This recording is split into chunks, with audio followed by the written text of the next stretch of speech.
This is probably one of the most important weeks of this year. We have not only CPI on Tuesday, Fomc on Wednesday, but we also have Opex on Friday.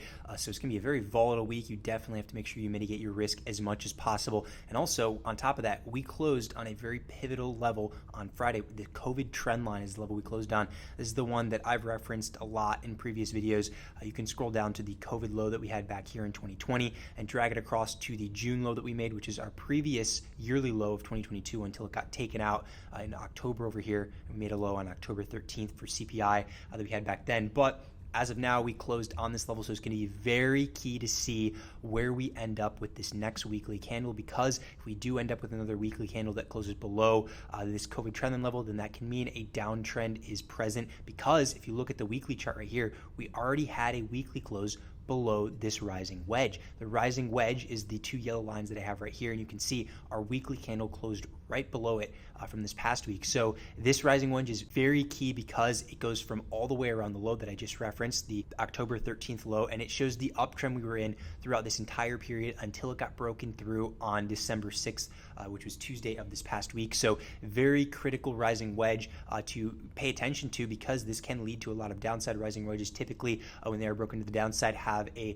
pronounced effect for downside movement in terms of price action for especially SPY in this case. So you do want to watch this, especially if we have confirmation under this COVID trend line, because this is kind of like the last resort in a sense for short-term downside, because if we break below it, then the short term could be bearish. On top of that, we closed right on this line right here for QQQ. You can see here, if you scroll to around all-time highs, it's a very similar downward trend line to the one that I just showed you on SPY. This one drags across. You can see we had it act as a resistance end of March. Also was a resistance in August until we had a fake breakout, and then it fell back under. And then now we had another breakout above this level. However, as of now, we're kind of flirting with this line again.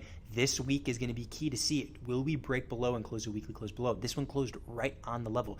Not only SPY closed on the level, the key COVID trend line, also QQQ closed on its key downward trend line. Not a coincidence. So this weekly candle is going to be key. Will it be able to hold over and have more of a bullish emphasis in the short term, or will it close under with more of a bearish emphasis? This is what I'm watching for in terms of confirmation, especially after we have three major events this week. Additionally, as I referenced in our previous weekly recap video, which by the way, we do these every Sunday and Wednesday, so you can subscribe below if you want to watch those.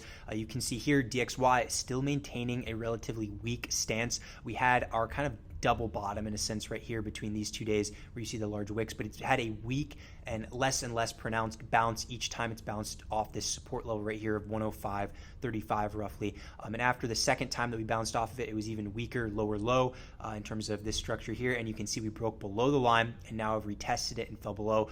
So as of now, the dollar's looking relatively weak, which can help in terms of a general bid to the market.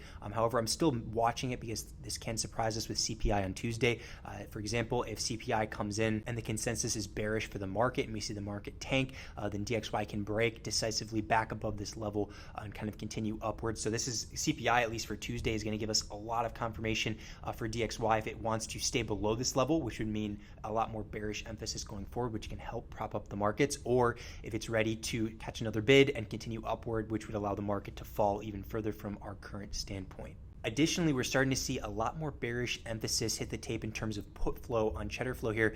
If you remember from our previous video last week, we saw around like 55% calls to about 45% puts, or around that range. And now we're back to 23% calls and 77% puts. And we are starting to see some of these larger orders hit the tape again. We saw two large orders here, 5.6 million in premium and a 3.2 million in premium for at the money 396 strike for the 1/20/23 expiration. Not far out the money or anything. This is just at the money. However, still interesting to see a print like this, because the last couple weeks we haven't been seeing the bears show up like they have been in the past, and now it's starting to show us maybe potential confirmation of some more downside. And both of these, since they are highlighted in gold, they are above the ask, which shows decisiveness, that is. And you can see here a 380 strike for this 12/30 expiration, another large order and a very significant one at that, for 1 million in premium. So again, bears starting to show up a little bit more here. We're starting to see some more bearish prints.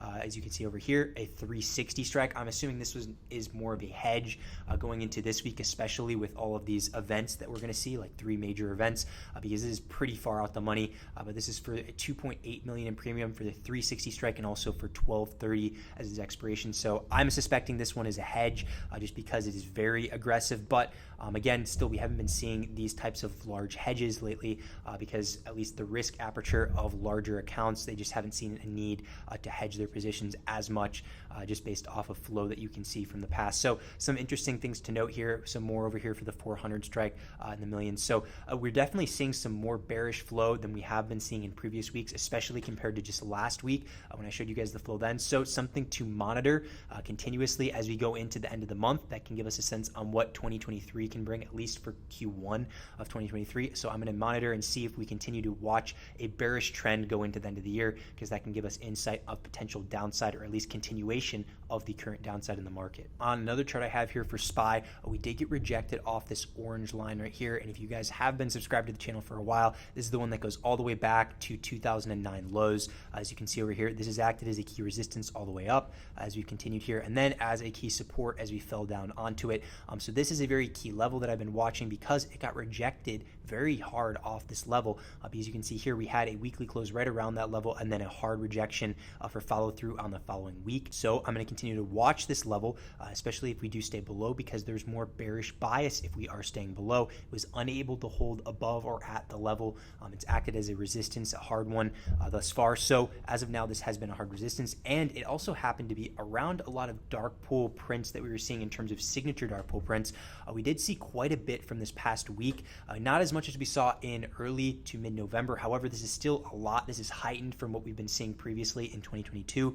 3.3 billion is quite a bit in terms of premium. I'd say anything over 2 billion is definitely quite a bit for each day. Anything over 5 billion is an excessive amount. About 3.3 billion worth of premium here at the 396 level. Certainly something you want to watch as long as we stay below for more bearish bias. But also, if you look through any of the days throughout this entire week, we've seen over $1 billion in premium each day. We saw 1.2 billion here on Thursday. This was at the 393 level, so kind of where we closed on Friday. And then also, if you just keep going back, Wednesday was 1.9 billion. So characteristically over $1 billion each day, which is continuing a streak now for over a week straight of seeing $1 billion in premium each day. And it's something that I'm watching, especially if we continue with this downward trend, because that could lead us to believe there was a lot of selling as we hit this orange trend line from the 2009 lows. They can give us confirmation that there was a lot of selling up here. And then remember, there's a ton of prints between roughly the 374 to 389 level. This is going to be the deciding factor if we're in a major downward trend. If roughly 380 is broken to the downside, then we're likely going to see us retest these new lows in Q1 of 2023, just because there's a lot of key support levels around here just based off of dark pool accumulation, because we did get above it, and as of now, in between the 374 to 389 level is a lot of dark pool prints. So I'm watching this personally because it can give us a glimpse if we are going to retest this level in Q1 of 2023. So continue to watch this range. We'll see if this was in fact selling up here, if we do fall back into this range and can't reclaim it. So very pivotal time period going into the end of the year here to give us a sense of confirmation in the general market. Lastly, VIX found a support from this past week on this level right here. You can see the trend line connects to November 4th of 2021, so over a year ago, and connects over to this support we found in August before we started a big downtrend in the general market.